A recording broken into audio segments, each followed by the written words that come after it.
This is without a doubt the burrito that keeps on giving. So let's see what knife we're gonna come across next. So far we've looked at the Chris Reeves Sebenza Large or Sebenza 31. We've looked at the Crescent Edges Eternal Crusader, and both of those uploads have been absolutely epic. So check them out here in the channel if you haven't already.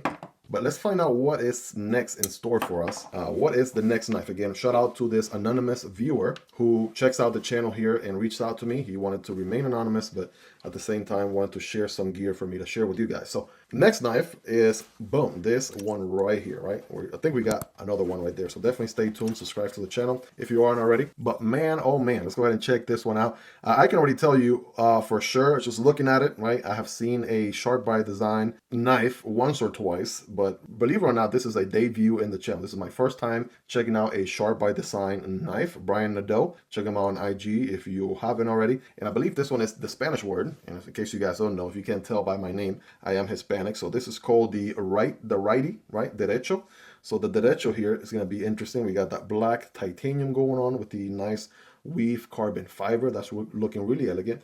And it's nice and interesting to see Brian Nadeau's Sharp by Design pivots because they're very unique, right? With the whole circles going on there. That's looking pretty tight.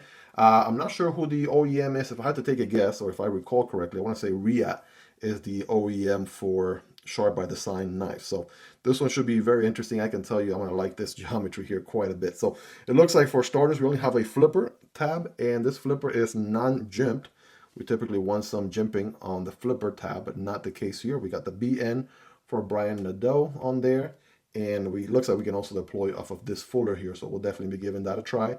It is a sort of bolster lock style knife, T-pocket carry clip, not reversible. So that being said, let's go ahead and deploy this thing here, shall we? Oh man, honestly, I was expecting to fail that flipper because again, it didn't have any jimping, but that actually deployed a lot more efficient than I thought it would. And then then you got this blade. Holy smokes! Take a look at this thing. That is one Savage Hawksbill. Where are we classifying this? Hawksbill blade. I mean, you know me, I'm a sucker for a good Warncliffe blade any day, but this one has a recurve to it, so that is not a straight edge. That is a recurve blade. So you have the pokey tip there. That's going to be really good for utility cuts and draw cuts and things like that. And at the same time, I think we're dealing with what is this, a flat grind? If I had to take a guess, I'm going to say hollow ground. My guess is hollow ground. Just got a feel for it right now. Feels like a hollow. Then you got that fuller right there on both sides. You know, we're probably going to be able to deploy off of that. And we do have good access to the lock bar here. That lock up is about, what is that? You guys be the judge there, about 10-15% of the way in. And we can actually access that pretty easily. Oh yeah, absolutely. The lock bar side or bolster lock side is a little bit higher than the show side. So very easy to push down and disengage, right? Got a steel insert for steel contact in there. And this thing's probably pretty drop shotty, a little bit of a shake shutter. Man, that deploys so good.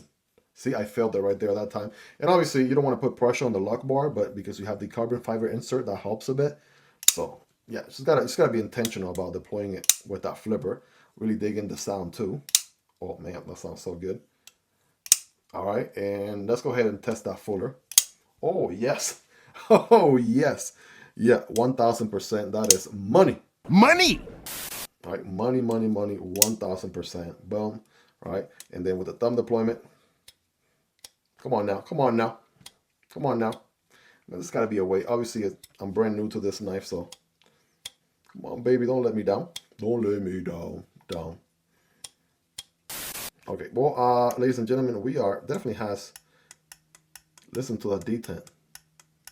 That is one snappy detent. Got some resistance to it, so for the reverse flick, that feels like money, but thumb deployment. Oh, there it is. Ha!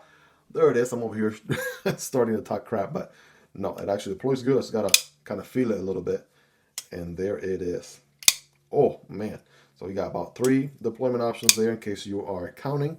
Again, the steel here is, I'm going to put it on the screen. Future me. Slap that on the screen right there. Right, because we are not sure. It doesn't say it anywhere. One thing is for sure, though, it is very, very clean. On the billboarding department, that BN right there is all you got. And the blade is pretty clean. No billboarding. Even the pivot is pretty clean. And overall, I mean, a very nice design. There's no milling on the inside here at all. Take a look. And it even has this sort of clamshell construction right here in the handle. That's nice. So they actually meet right there. Kind of looks like an integral, but it's not. That's pretty nice touch there. So check out the ergos on this thing. Oh man, that is good. Those are some good ergos right there. Oof. So that flipper is going to be a finger guard.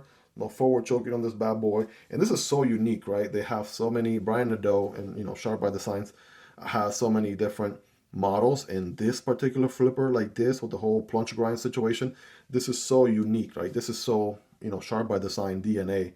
It's insane. You look at a knife that has that, you're more than likely looking at a Sharp by Design knife, no doubt about it. So ergos feel really good. I can get a full purchase, right, with my average size hand. I am a righty, so in a way I am a derecho, right? Anyways, lame jokes aside, yeah, definitely fits me well. I can, you know, same thing here with the left hand and whatnot. I can use my left hand to operate this knife all day, every day. So I think, yes, if I'm not mistaken, they do sell lefty versions of the Derecho and even the other Sharp by Design models too. So that's something to look into there. So yeah, very good, satisfying deployment, good D10 experience. Deploying off of that fuller is money every single time. Good ergos, very comfortable. The handles are nice and rounded all the way around here, so that also helps. There's no pokey or stabby corner or sore spot anywhere.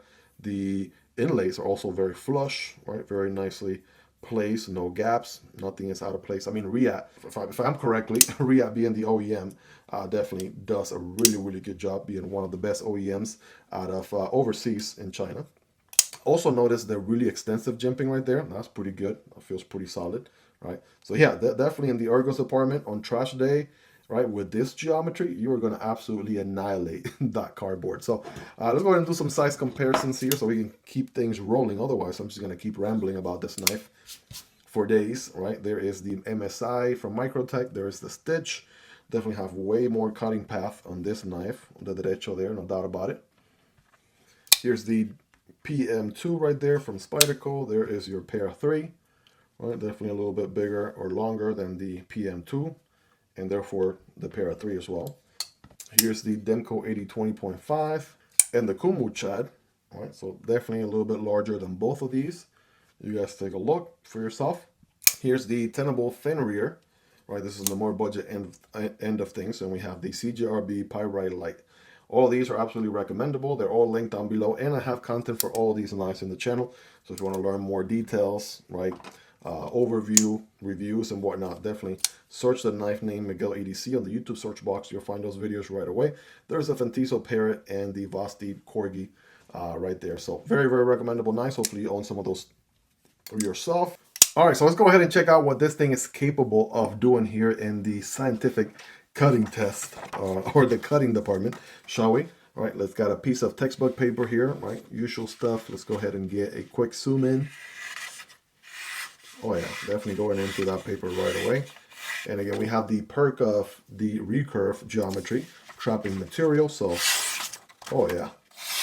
The other thing to keep in mind too is as you're going through the cut, not only is it going to trap the material, but it's going to make it also almost impossible. I'm not going to say impossible, almost impossible for you to come out of the cut, right? Or taper off. Typically, if you have a drop point blade or some sort of belly type of blade, then, you know, you can taper off as you get close to the curve of the belly or whatever. But this is the opposite, right? This one is trapping the material and keeping you in the cut for a longer period of time, right? So yeah, it's going to slice this paper.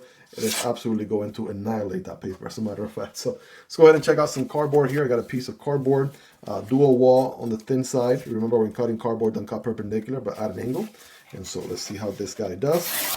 Oh, wow. Oh, wow. Wow. Guys, this thing is no joke. That is going to, I mean, the fact that it traps the material and it just goes into the cut so well. Yeah, there's no tapering off. That's just not going to happen. There is zero, you know, tapering off out of the cut with this geometry. That is what this thing excels at. So even a Warncliffe has a straight edge, right, or a sheep's foot blade, right, has a straight edge. And I guess you could still taper off a little bit right there in the tippity tip of the edge. But the benefit here is that recurve, man. That recurve is going to absolutely keep you in the cut. And I can already feel it. Just as something as simple as this cardboard right here, right? And the fact that this, it's actually got some length to it, right? That is a very long edge, right? If you really think about it, you have quite the amount of edge right here for sure.